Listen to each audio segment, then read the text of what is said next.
A radio host has claimed that a visit to Washington, D.C. could be on the cards for Meghan Markle following her letter to Speaker of the House Nancy Pelosi and Senator Chuck Schumer, which lobbied for parental paid leave in the U.S.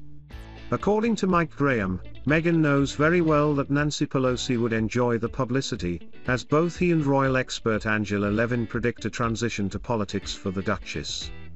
Since leaving the royal family, she and Prince Harry have established themselves in the US as activists and public figures. Mike Graham, a host on talk radio, said, "She knows very well that Nancy Pelosi is of a similar bent. Nancy Pelosi loves a bit of publicity, so she'll love the idea that she's had the letter. So no doubt, the next step will be, why don't you come to Washington, and we can have you address the Senate about the issue of childcare. Or some nonsense."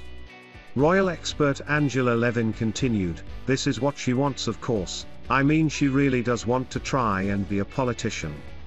She also wants to make films, she wants to star in them, she also wants to tell people how to invest their money."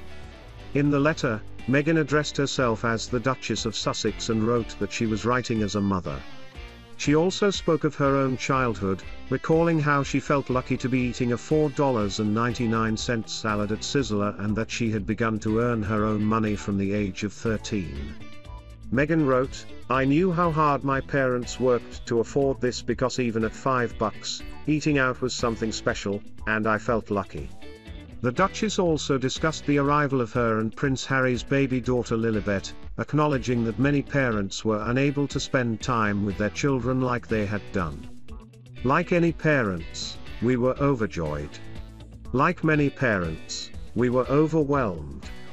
Like fewer parents, we weren't confronted with the harsh reality of either spending those first few critical months with our baby or going back to work. We knew we could take her home, and in that vital and sacred stage, devote any and everything to our kids and to our family." In the US, only 9 states and Washington, D.C. have implemented paid family leave policies, with Meghan writing that it should be a national right. This lobbying campaign falls in line with her 40 by 40 initiative, which she launched as part of her 40th birthday celebrations in August. Don't miss, she had asked 40 friends and activists to donate 40 minutes of their time to mentoring an unemployed woman. In a statement on the couple's Archewell website, Meghan wrote that women had been shouldering the brunt of the crisis, with over 2 million women in the US alone leaving the workforce. Since leaving the royal family, Prince Harry and Meghan Markle have established themselves as leading activists. In September, they conducted a 3-day tour of New York, where they met with New York's Mayor Bill de Blasio, joined a roundtable discussion with the World Health Organization, and gave a speech at the Global Citizen Live concert. They have also launched their own non-profit foundation Archewell and have signed a $100 million deal with Netflix and Spotify. The couple currently reside in Montecito in California with their 2 children. Queen sparked health concerns among royal fans this week when she reluctantly followed her medical advice and cancelled a planned working trip to rest for the next few days. Buckingham Palace has made it clear Her Majesty is well and in great spirits, as demonstrated on the evening of October 19, when she hosted a reception at Windsor Castle for business leaders, diplomats and government officials with her usual charm and energy. Nevertheless, a royal commentator has called on the Queen to sensibly slash the number of engagements she carries out every year in order to keep her reign going for as long as possible. Columnist Dan Wootton wrote in the Mail Online, "Please, Mom, for the sake of all of us, it's time to slow down. We want you to reign as a centenarian, and I truly believe you can." The commentator argued the monarch could remain Britain's head of state while enjoying a more relaxed, daily routine. He said, "But the key to that is to see you less and allow you more time to enjoy a form of semi-retirement at 95. The idea you must keep driving forward with such a busy schedule is no longer necessary." Mr. Wootton noted the Queen was not slowed down even by the coronavirus pandemic and the months of lockdown. In 2020, she was the 3rd hardest working member of the firm as she completed 136 engagements, a number topped only by Princess Anne and Prince Charles. Over the past 7 decades on the throne, the Queen hasn't just carried out major tours across the world or royal visits, but also completed day-to-day duties such as reading the content of the government's red boxes, holding audiences with diplomats and hosting receptions. Her Majesty's daily duties, Mr. Wotton said, could be taken care by future Kings Charles and William, which would leave the Queen the chance to focus on major events such as the upcoming COP26 climate change summit, as well as the passion projects, like horse racing, that keep her heart happy and mind engaged. Mr. Wotton reported a source saying Prince William and Prince Charles are indeed prepared to step up and support the Queen as much as they can. The source claimed, the Prince of Wales in particular is taking on as much as he possibly can, and you've seen over the past 5 years how the Duke of Cambridge acknowledges his role has changed. Their overwhelming priority is now to support the Queen. Indeed, the future kings have already taken on some of the duties the Queen used to carry out. Yesterday, the Prince of Wales led a ceremony at Windsor Castle during which baking Queen Mary Berry was made a dame, recognised for her 50-year culinary and broadcasting career as well as her charity work.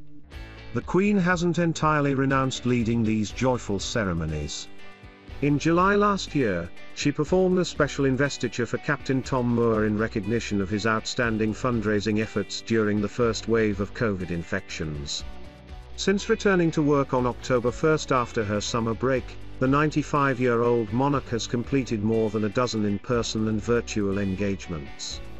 On October 19 alone, she held 2 audiences and hosted the Global Investment Summit reception. On the following day, she was scheduled to leave for Hillsborough Castle for a 2-day tour of Northern Ireland marking the nation's centenary. However, Buckingham Palace issued a statement at 11 a.m. on October 20 saying, the Queen has reluctantly accepted medical advice to rest for the next few days. Her Majesty is in good spirits and is disappointed that she will no longer be able to visit Northern Ireland, where she had been due to undertake a series of engagements today and tomorrow. The Queen sends her warmest good wishes to the people of Northern Ireland, and looks forward to visiting in the future. Queen has reluctantly cancelled a planned trip to Northern Ireland today, unable to attend engagements planned for both today and tomorrow. Instead, the 95-year-old monarch will be staying in the UK. But why has the Queen cancelled her Northern Ireland trip? The Queen has opted to stay at home and rest on the advice of her doctors. According to a Buckingham Palace statement, the Queen has reluctantly accepted medical advice to rest for the next few days. She has decided to rest after a busy few days, which included hosting a major global investment summit at Windsor Castle on Tuesday evening. Buckingham Palace has said the Queen is in good spirits, however, she was disappointed at not being able to visit Northern Ireland. A Buckingham Palace spokesman said, the Queen has reluctantly accepted medical advice to rest for the next few days. Her Majesty is in good spirits and is disappointed that she will no longer be able to visit Northern Ireland, where she had been due to undertake a series of engagements today and tomorrow. The Queen sends her warmest good wishes to the people of Northern Ireland and looks forward to visiting in the future. The Queen's decision is understood not to be related to coronavirus. After her summer break, the Queen has been incredibly busy, with royal commentators saying it is not surprising she has been advised to rest. In recent weeks she has visited both Edinburgh and Cardiff to open their parliaments, and hosted guests at her Windsor Castle home. This past weekend the Queen had a day at Ascot Races and on Monday held a virtual audience with the new Governor-General of New Zealand. On Tuesday, the Queen held 2 audiences via video link from Windsor Castle, greeting the Japanese Ambassador Hajime Hayashi, and the EU Ambassador João de Almeida. She later hosted the Global Investment Summit in the evening.